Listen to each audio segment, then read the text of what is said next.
Tito Jo, paano ho ba kayo magsuplado sa mga taong kailangang supladuhan? Wala, may oras siyang pagsusuplado eh. Pinakamagaling niya, si Vic.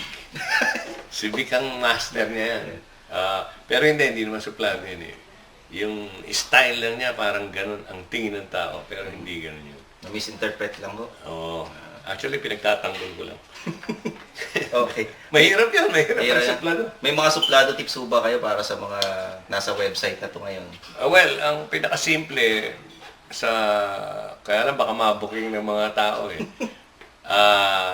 Pag ayaw nyo makipag-usap o eye-to-eye contact, gano'n, kahit wala kayong kausap sa cellphone, dikit nyo sa tenga nyo. Oo, tsaka magalit ka. Oo, sige na, nandiyan na. Habang lumalakad, makasakay ka ng kotse, makakalayas ka na.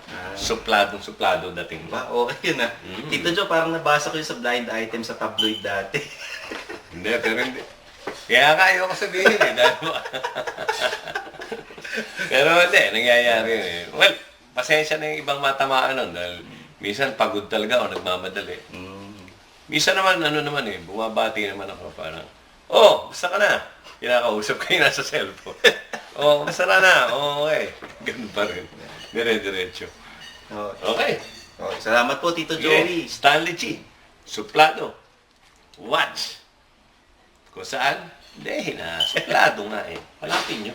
Ang idol nating lahat, si Tito Joey. Writer, artist, cartoonist, comedian, host. Kayo the best, Tito Jo. Ayos to.